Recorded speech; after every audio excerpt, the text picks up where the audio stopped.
Les travaux que propose le Nigeria dans cette CAN, faut juste applaudir.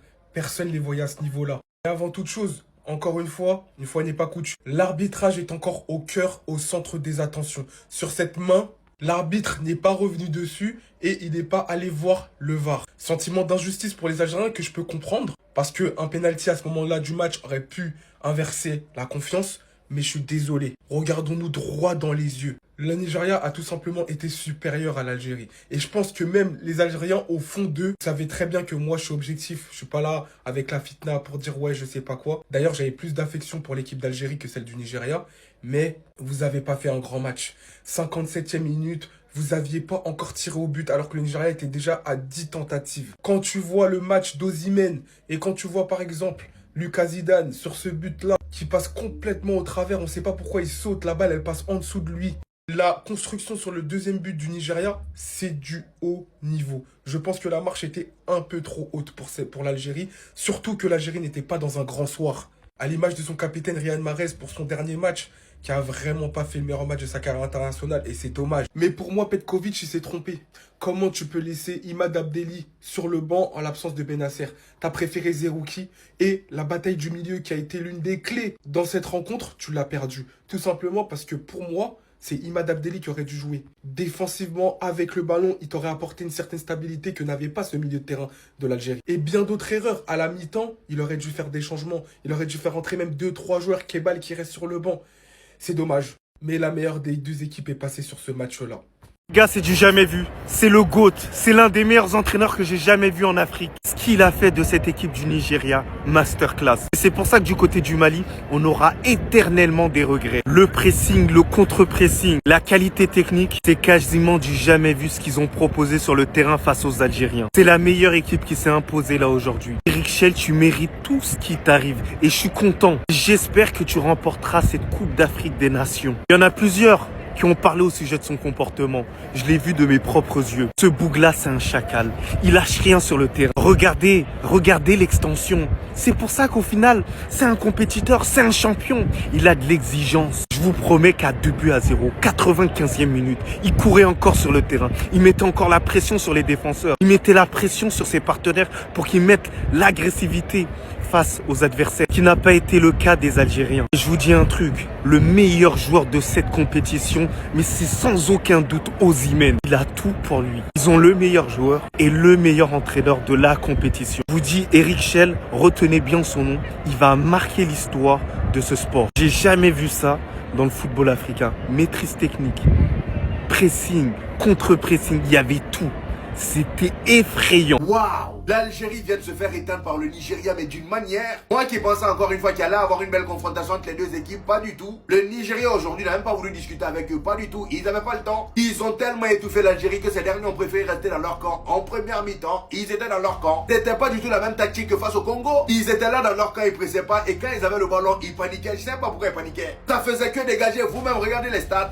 En première mi-temps, 0 tir au total. Pas tir cadré, hein, 0 tir au total. Et en deuxième mi-temps, on espérait au moins un petit sursaut d'orgueil. Pas du tout. Toujours 0 tir cadré. Il a fallu que Bounedjah rentre en jeu pour qu'ils aient leur premier tir cadré. Et le Nigeria, footballistiquement parlant, les amis, il faut qu'on en parle. Ils avaient l'air tellement déterminés et confiants sur le terrain aujourd'hui que ça en devenait flippant. Regardez le premier but. Sur un magnifique centre d'Onyemaechi sur le côté gauche. Osimhen réussit à s'isoler au deuxième poteau. Il saute, il met la tête tranquillement. But. Juste après ça, à la 58e minute, le même Victor Osimhen sur un magnifique contre du Nigeria. Tellement le gars est physique, il tue un défenseur de l'Algérie, regardez-le par terre. Il arrive devant la surface à 1 contre 1 avec le dernier défenseur de l'Algérie. Il aurait pu partir tout seul, sauf que non. Encore Adam s'était mieux placé, il lui fait la passe, le gars se retrouve face au gardien. Il aurait pu tirer, et bah non, il a préféré dribbler le gardien. Il dribble le gardien et il fout le ballon dedans, 2-0. Et ce qui est fou dans tout ça, c'est qu'ils auraient pu marquer plus de 4 buts aujourd'hui dans ce match. Il y a même un but du Nigeria qui a été sauvé sur la ligne en première mi-temps. Bref, des occasions, ils en ont eu. Maintenant, moi, la question que je me pose, c'est comment le Maroc va s'en sortir face à eux là. Et j'espère vraiment que cette fois-ci, les arbitres vont nous laisser tranquilles, laissez-nous profiter du vrai football. Déjà qu'aujourd'hui aussi, il y a eu des décisions bizarres d'arbitrage. Et pour ce match Maroc-Nigeria, s'il vous plaît, faites-nous plaisir.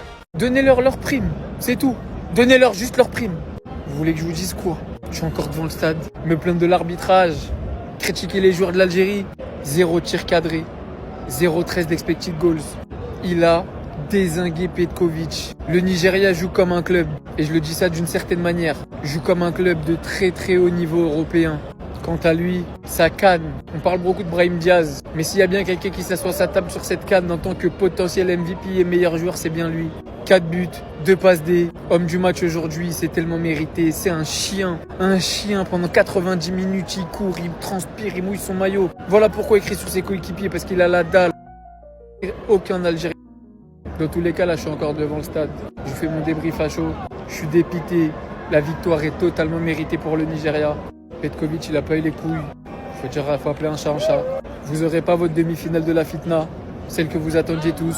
Et je pense que pour le bien du football, pour le bien du Maroc, pour le bien de cette CAN et pour le bien des relations entre Algériens et Marocains, on n'avait pas besoin de ça.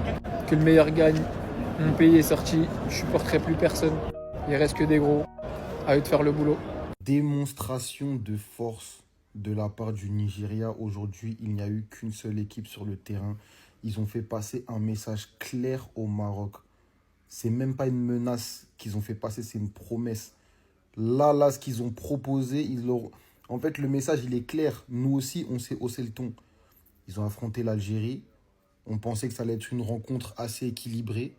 Mais il n'y a pas eu photo, en fait. Il n'y a pas eu photo. Le Nigeria a été supérieur dans tous les compartiments de jeu possibles face à l'Algérie. L'Algérie aujourd'hui n'a pas existé. La preuve en est, le premier tir de la rencontre côté algérien a été à la 80e. Au bout d'1h20 de jeu. Sur 90 minutes, le premier tir a été à la 80e de la part de Bounedjah. 16e ou 17e, je ne sais plus, participation en demi-finale. Le Nigeria est sérieux, le Nigeria est costaud. Le Nigeria a des projets à rendre dans cette CAN. Et le Maroc-Nigeria risque d'être explosif parce que ce qu'on a vu aujourd'hui, waouh! Les amis et les ennemis, Sénégal a gagné hier, mais ils ont gagné aujourd'hui, alhamdulillahi rabbil alamin. Algérie est rentrée, aucune équipe ne peut arrêter le Sénégal. C'était le seul et unique bête noire du Sénégal, ils ont rentré. Merci beaucoup Nigeria. Mais Nigeria là, ça fait peur d'eux. Ça fait peur d'eux. Moi, avant-hier, j'ai été fâché contre Osimhen là. Il est impoli, mais il a raison d'être impoli. Il est trop fort, cet imbécile. Il est trop fort, man. Quel Nigeria, man, les amis et les ennemis. Cet Nigeria est dangereux. Retenez mes paroles. Le Nigeria là est fort. Félicitations, le Nigeria. Et bye bye pour l'Algérie. Coach, moi, je vous demande humblement de démissionner.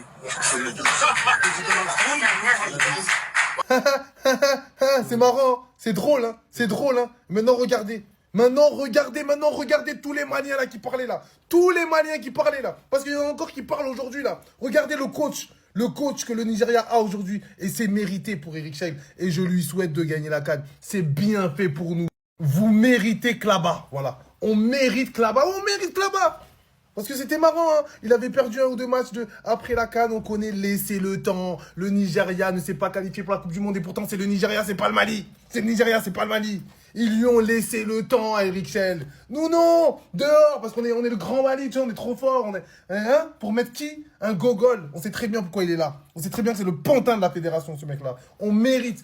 En tout cas, les supporters là, qui ont ouvert leur gueule là, sur le départ d'Eric. Voilà, maintenant vous regardez. Vous allez lire l'heure maintenant, vous allez le regarder prendre la CAN. Au revoir la CAN, merci pour tout. Nous on part d'ici. Et on ne pouvait pas espérer mieux aujourd'hui. Marès 43 ans. Pourquoi faire? Shaibi. Pourquoi faire? Zerouki. Pourquoi faire? Pourquoi? On a un banc, c'est pour l'utiliser. Ta fille elle est belle, je m'en bats les couilles. J'en ai rien à foutre. Tu te réveilles, ton cerveau d'entraîneur il se réveille. Quand tu perds 2-0, mais c'est génial! Regarde face à qui on tombe. Le Nigeria a inscrit 14 buts en 5 matchs. 14 buts en 5 matchs.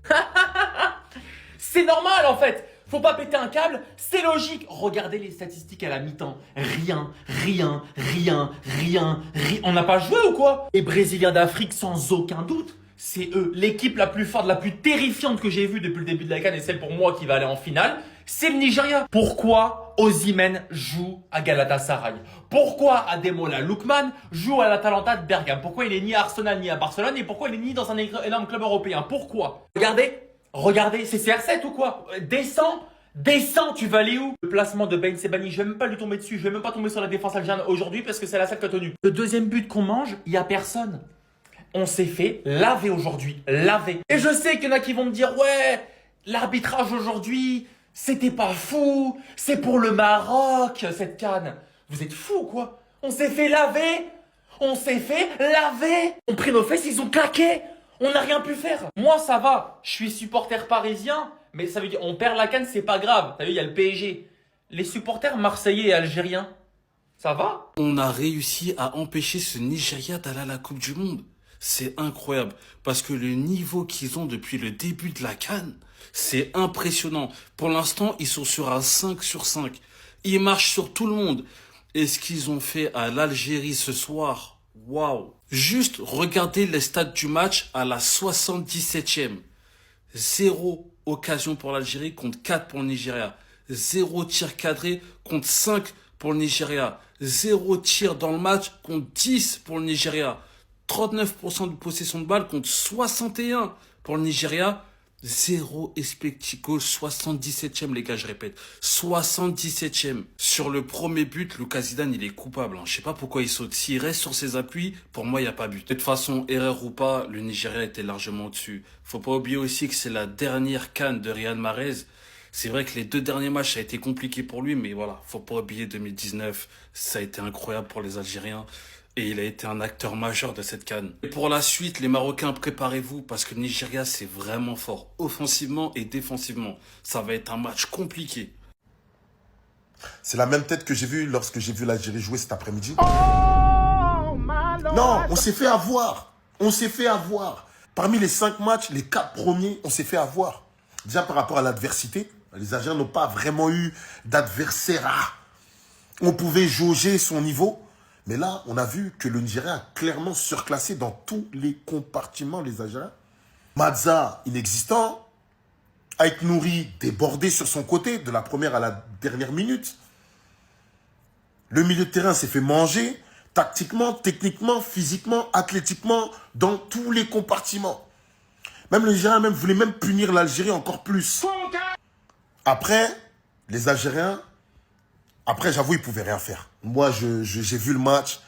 Après, dites-moi ceux qui étaient au stade ou derrière votre écran. Mais le Nigeria a clairement montré le niveau au-dessus.